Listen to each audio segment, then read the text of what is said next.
le féminin est, dans le langage biblique, l'anti-guerrier, celui qui exprime sa force non sur le terrain de guerre, non sur le champ de bataille.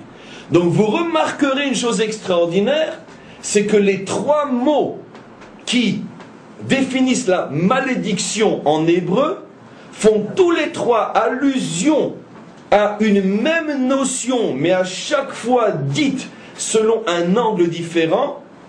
Les kalel, légèreté, ça veut dire vivre avec légèreté. On se continue à se comporter avec légèreté.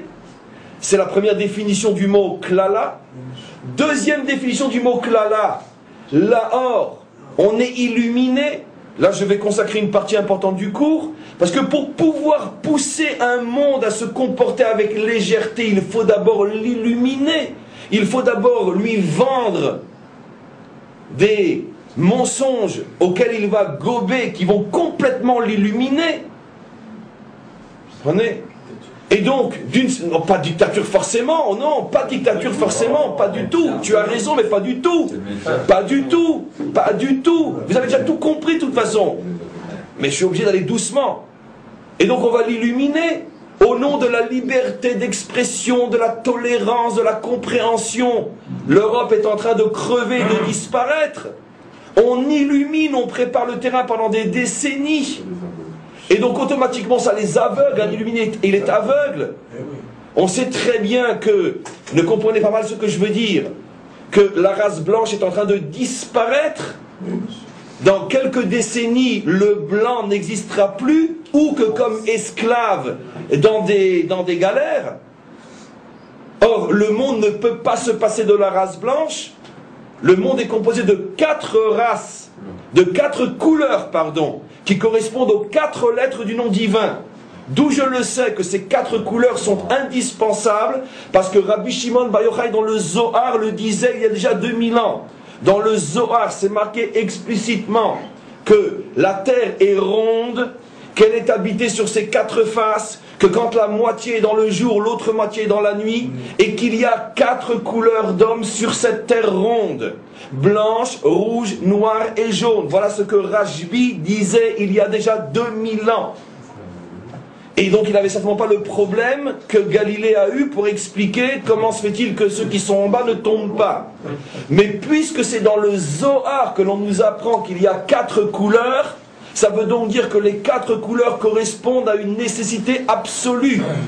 Parce que tout simplement les 4 couleurs correspondent aux 4 lettres du nom divin. Le monde ne peut pas se passer de noir, le monde ne peut pas se passer de rouge, le monde ne peut pas se passer de jaune, mais le monde ne peut pas non plus se passer de blanc. Et voilà que depuis des décennies, la race blanche est en train de préparer son autodestruction. Dans quelques décennies, il n'y aura plus de blanc en Europe. Les autres couleurs sont en train de prendre le dessus partout. Dans 30 ans, dans 50 ans, la race blanche est minoritaire aux États-Unis.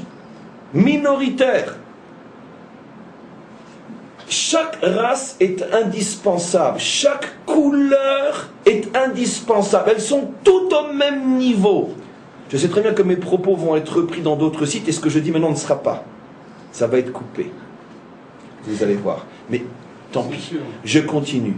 Toutes les couleurs sont au même niveau. La race blanche n'est pas supérieure à la race noire. La race noire n'est pas inférieure à la race blanche. Mais de la même manière que c'est une abomination lorsque la race blanche domine la race noire, c'est une abomination lorsque la race noire domine la race blanche. Et si l'Europe, qui est un territoire blanc, perd sa couleur, c'est la fin du monde.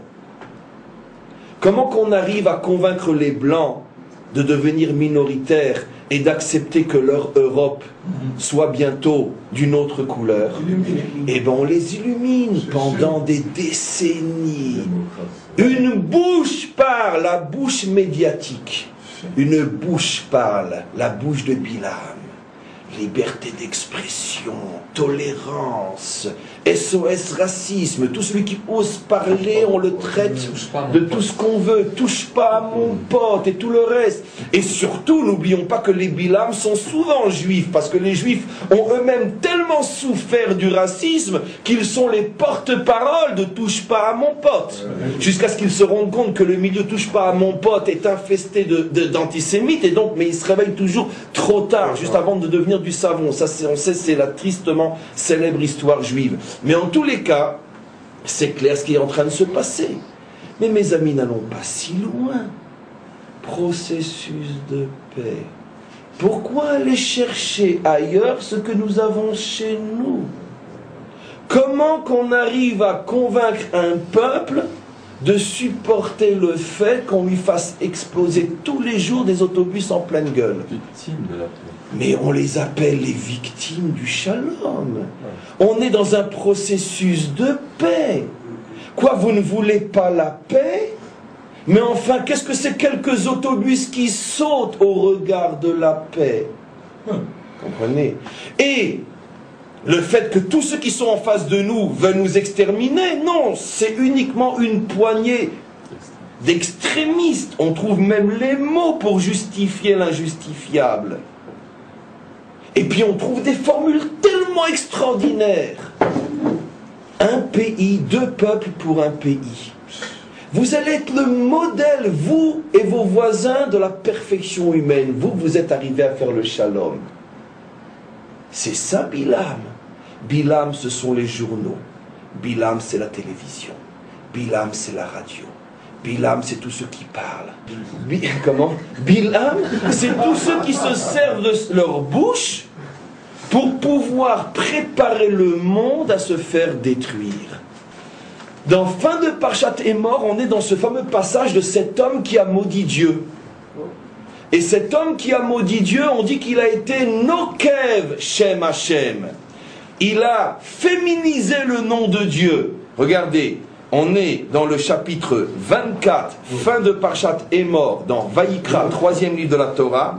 Et regardez le 16e verset. On nous dit Venokev Shem Hashem mot yumat. Celui qui maudit le nom de Dieu mourra. Comment qu'on dit maudire ici? Nokev. Celui qui a féminisé le nom de Dieu. C'est-à-dire que celui qui a enlevé à Dieu sa virilité.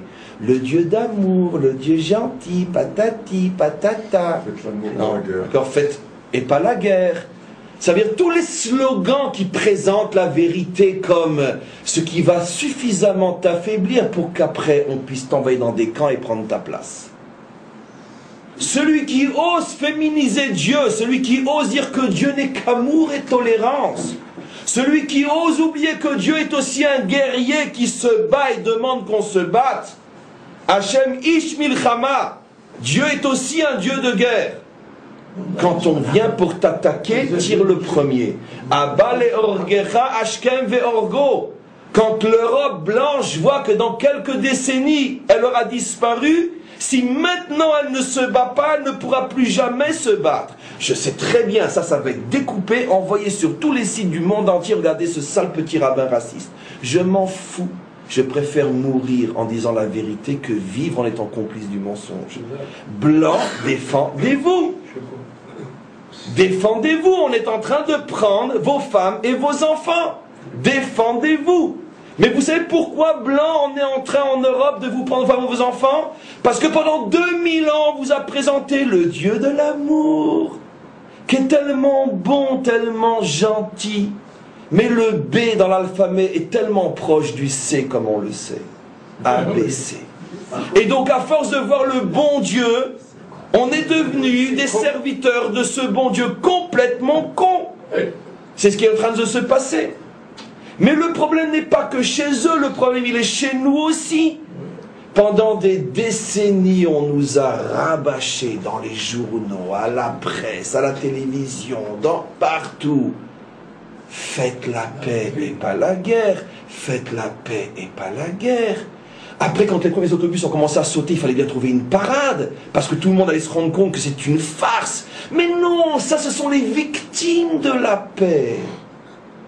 Et la farce a continué.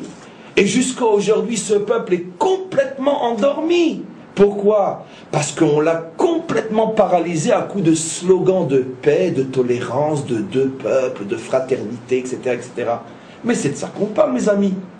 La malédiction, c'est aussi à or l'illumination. Ça veut dire qu'on laisse le soin aux médias de préparer pendant des années le terrain à l'autodestruction de la civilisation, avec toutes ces belles paroles qui sont autant de camps de concentration futurs que malheureusement nos yeux risquent de voir. Comment la tolérance va se transformer en chambre de torture. On va voir si ceux avec lesquels on est à ce point tolérant, qu'est-ce qu'ils feront de nous lorsqu'ils seront au pouvoir. On verra quel langage ils vont parler. Et ensuite, Nokev, féminisation du monde. Faites et pas la guerre. Ça a commencé à Woodstock. En vérité, une fois de plus, où tout a commencé, dans le peuple qui produit constamment les génies de la bouche, dans le bien ou dans le mal, la France. Mai 68, il est interdit d'interdire. Comme toujours, à chaque fois qu'il va y avoir un grand bouleversement, c'est la France qui est en tête. Et on sait pourquoi. Pourquoi ce pays a un rôle inimaginable dans le bien comme dans le moins bien. C'est la France qui a déclaré la mort de Dieu, Révolution française. C'est la France qui a coupé entre l'Église et l'État, les têtes qui tombent. Et c'est encore la France qui proclamera ce qui va devenir la malédiction du monde occidental. Il est interdit d'interdire, c'est-à-dire laisse faire. Et laisse faire, automatiquement le résultat c'est que plus personne n'a envie de se battre, chacun ne recherche que son profit immédiat, et puis si demain ça saute, c'est pas grave, ça sera peut-être à l'époque de mes petits-enfants, moi je vais encore y échapper. Et chaque génération se dit, c'est pas pour moi, c'est pour demain. Voilà le monde d'aujourd'hui. C'est passé par la France, mais le tikkun se fera aussi par la France, comme on le sait. Parce que là où se trouvent les forces destructives, se trouvent aussi les forces constructives. C'est pour ça que la France a un rôle fondamental dans le bien aussi par rapport à la délivrance finale. On referme la parenthèse. En tous les cas, on a compris ce que c'est Bilam. Mais c'est le même phénomène. Vous voyez qu'il n'y a rien d'irrationnel, en tout cas tel qu'on le comprenait. Mais en vérité, oui, c'est irrationnel. Parce que mes amis, je vous pose la question. Essayons de comprendre. Combien il y a encore d'Européens de souche en Europe? 200, 300, 400 millions? Peu importe.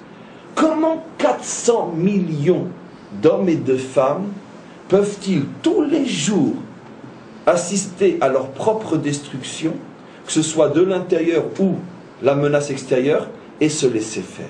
Comment c'est possible? J'ai dit la radio, j'ai dit la presse, j'ai dit les grands censeurs qui traitent tout le monde de racistes et d'intolérants, les spécialistes de la grande gueule de Bilam.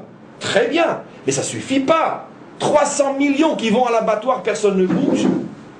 Mais la question n'est même pas tellement sur eux. La question est aussi sur nous.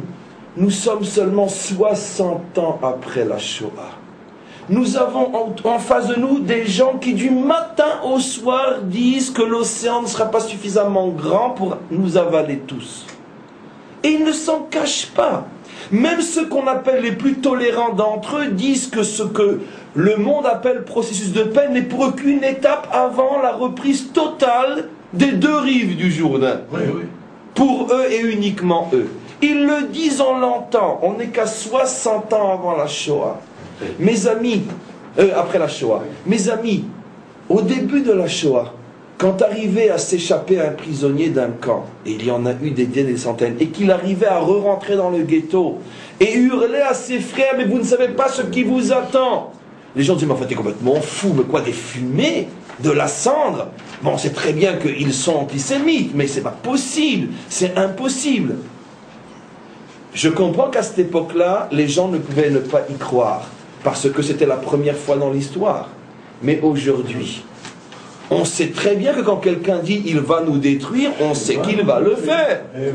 Alors pourquoi, enfin qu'il va essayer, donc pourquoi aujourd'hui on ne bouge pas? Parce que toi tu es capable d'être mékalel, de rendre léger, tu es capable d'être maher, Léa Or, tu es capable d'illuminer et tu es capable d'être nokev, de féminiser. C'est exactement ce que j'ai besoin face à mon ennemi. Parce que lui, pour l'instant, il est guerrier comme c'est pas possible, il est motivé comme c'est pas possible, et il est invincible comme c'est pas possible. Transforme-le-moi en